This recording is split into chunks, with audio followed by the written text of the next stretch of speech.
Hi guys, welcome back to my channel Destiny's Desires, where we come together to grow, motivate, and inspire the best versions of ourselves. I am Destiny, of course, and if you are new to my channel, welcome, welcome, welcome. And if you are back, what's up, fam? As you guys can tell by today's title, I am doing the part 2 of my Willingness to Commit series. And so if you have not seen before, please go see the first ones. They're crucial to getting to this point of this video. I posted 2 videos on my contentment and singleness where we talk about the glow, which is all about self-development. The second, contentment and singleness, is taking out the trash, where we talk about dealing with old relationships, whether it's relationships with spouses, friendships, or family, how to deal with that and release those, forgive people so you can allow space for new relationships. And then on Monday, this past Monday, I posted the Willingness to Commit, which was about the preparation for the gift. And now we are talking about willingness to commit, the importance of sacrifice. So I know this doesn't sound fun, and it's not a bad thing. I think once you really learn what sacrifice is and what love is, and they kind of go hand in hand, you know, it's almost, you know, I'll say that's one of the points, so I'm not going to get too much into it. But yeah, I hope you guys like these videos. Go ahead and like, thumbs up, and comment below, and let me know what you guys are thinking. I'm really enjoying doing this series. Like I said before, I've said many times, I love love. I love the season of love, and so I'm super interested to be I'm excited to be here doing these different segments with you guys. So let's get right into it. So the importance of sacrifice. So there's going to be 3 different points I want to touch on. And the very first one is the biblical definition of love. And so I know everyone on here is not spiritual, and that's okay. I just want to go to this as a reference because I think it's a good outline for what love is, right? When you think about real love, long-lasting love, not something that weighs. You know, as I get older and I dive into what love is, I believe it's an action. You know, people think love is an emotion, and it's actually things that you do to show people that you love them. If you love someone, this is how you act. This is how you treat them if you love them. It's not just saying I love you. You know, it's not that simple.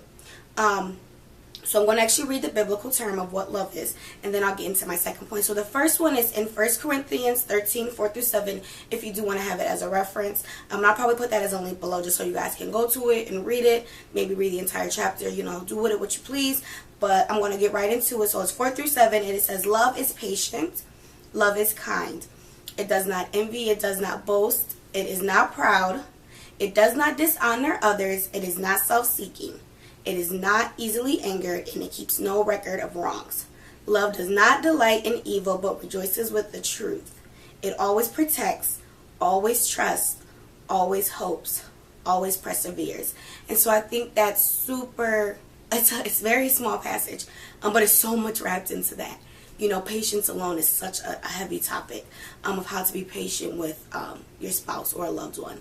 And so I just wanted to go through that biblical definition of love so that we can understand what is love and why sacrifice is so important when you think about wanting to be with someone, wanting to share your life with someone, wanting to commit. And so the second thing we're going to talk about is the sacrifice of oneness for togetherness. And so I've done my research. I've kind of been, you know, getting dibble and dabble things from the Bible. I've been getting things from personal people's relationships. And as I get older, like I said, and kind of deep dive into what is love actually, what is a relationship, what are these things, not what, you know, society and the world says as relationship goes, but what is real love and real sacrifice. And ultimately, when you're in a relationship and you commit, it's dying of oneself, dying of your individuality. And it's not about, you can't be an individual in a relationship. It's crucial that you remain an individual, but it's about dying to your own desires, your own immediate desires, for the benefit of the relationship.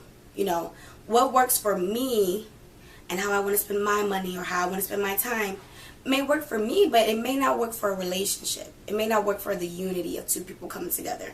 And so the importance of sacrifice, when you are in a place where you're willing to commit, you have to come to terms with, you're going to have to sacrifice your oneness time for togetherness. You know, so if you want to spend all your time sleeping, for instance, that's one thing I love to do, so that's why it came to mind. If you're in a relationship, sleep has to be sacrificed so that you could be awake and be with this person, to spend time with them. You know, they don't get the leftover hours of your time. That's not how it works, you know, or it won't long term if that's what you plan on doing. So you have to get your head wrapped around sacrificing oneness. Now, I don't mean losing yourself. I don't mean doing things that you don't believe. That's not that type of sacrifice. That is something else. But I'm saying you work towards the goal of the betterment of the unit and not just the betterment of yourself. And it's not even like, oh, I'm doing the betterment of him. I'm doing the betterment or her. I'm doing the betterment of us, right? Dying to oneness for togetherness.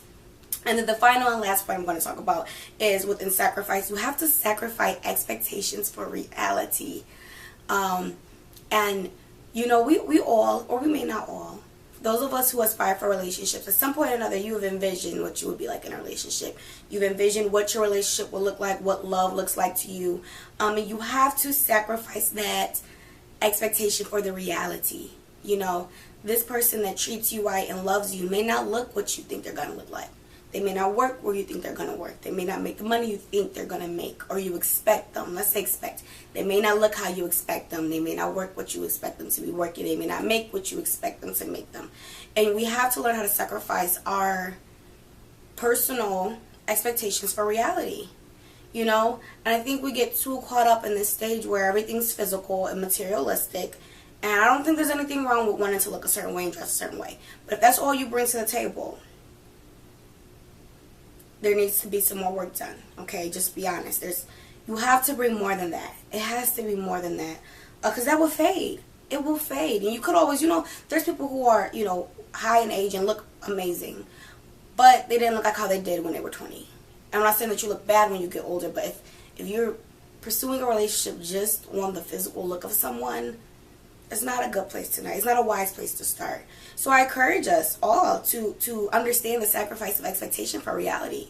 You know, they may not look, they may not talk the way you expect. And so you have to love that person that's in front of you right then and there. Not who they could be or who they will be, who they are right then and there. Looking at you, do you love that person? And it's an action. And so it is sacrifice to be patient with someone, because you have to sacrifice the tone of how you speak, maybe. Because when you get impatient, you can kind of, you know, just in general, I'm not saying you specifically, but, you know, your tone could be a little bit irritated. You can become frustrated. But loving someone is being patient with them. And they may mess up, and they will. We all do. So when they mess up, how are you? Are you kind to them? It's very easy to be mean. It's very easy to say something nasty. But to hold your tongue and use it for goodness and say something kind, even in a moment of chaos, that's love. You know, just some other things that I'm going to just go over here. It's not self-seeking. And that was what I touched on with the dying, the sacrificing of oneness for togetherness. It's about us as a unit. It's not always about what I want, what's for me. You know, if you want to worry about yourself, you want to be selfish, be single. That's why I encourage and implore us all to enjoy a single stage, to get to know who you are and have fun. You know, it's fun. It's a stigma that singleness is a curse or a punishment. It's not. It's awesome. Being in a relationship is awesome, and being single is awesome. It's not one or the other. One's not better than the other. It's two totally different things. Keeping no records of wrong. You know, if you continue to say you forgive someone and continue to pick at it, that's not loving someone. If you say you're going to forgive, and you forget, and you let it go. And that's where it's at. If you can't forgive it, then you have to let that person go. You can't hold them accountable for something that you said you let go, but they're trying to move past, that you guys are trying to move past as a couple. You have to sacrifice that initial feeling of, you know, I feel this way, and this is how it's going to be until I'm ready. I understand that in due time you can have a moment, but it has to be a stepping stone to getting past it. It can't just be, this is where I'm staying. I'm angry and I'm staying here. You can't stay there. You got to get up and keep going. And then lastly, it says it always protects, always trusts, always hopes, always perseveres. You know, love is long lasting. It's something that you continue to go through. There's going to be losing times where you feel hopeless, or you feel like the trust is broken. But true love, it will always come full circle. Hence the importance of the ring and why the ring is a circle. But that's something we're not going to talk about. But it's infinity. It's everlasting. It's continuing to go there. We'll continue to do this period. Even if I go through this day and I'm not patient with you, tomorrow I'll try to be better. Today I was a little bit boastful, but tomorrow I'm going to try to be a little bit more humble. It's a constant thing that you're trying to implicate this, because we're human and we're going to not be patient. We're going to not be kind sometimes to one another. But we have to constantly be working to that.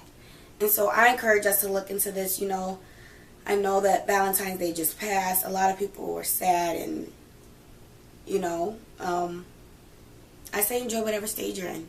There's a reason why you're in that stage. Figure out why. Gain what you can from that so you can go to the next place. I'm super excited about the series. It's almost ending. We have 3 more videos, and I think one of them has nothing to do with the relationship series, and the other 2 do. I encourage you guys to look at the video that's coming up this Friday. It's going to be talking about dating with intention versus dating for fun. It's 2 totally different things. You have to figure out who you are and where you fall in that category, and then start walking according to what it is that you want. So I'm super excited to be back and to be giving you guys good content.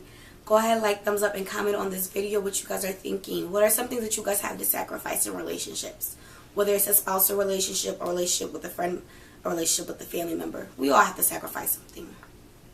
So go ahead and let me know below what you guys sacrifice for the betterments of the relationship that you're in. Go ahead and hit the subscribe button below. I am doing really good with my subscribers. I don't have that many, but I'm very proud of where I'm at. Because I see monthly, I get my reports from YouTube, and I see that my channel is growing. And it's exciting, and I'm happy. And so go ahead and subscribe below to help your girl out. I would truly, truly appreciate it. Go ahead and talk to me, guys. I write back to every message. I don't get that many, but everyone that I do get, I respond. Even if I don't know you, I want to talk to you guys. So go ahead and comment below, subscribe, and turn on the push notifications so you'll be notified each and every time I post, which will be each and every Monday, Wednesday, and Friday. Yes, honey, I'm super excited as we continue this month of February. I have some new content coming up in March. March is going to focus more on physical growth and financial growth. So this was a month of love and romantic growth. January is more about spiritual growth, where we're getting ready for the new year. So as we enter the month of March, we're going to be talking about physical growth, and physically getting ourselves together, and also financially getting ourselves together. And so thank you guys so much for tuning in. I love you guys so much, and until next time, bye.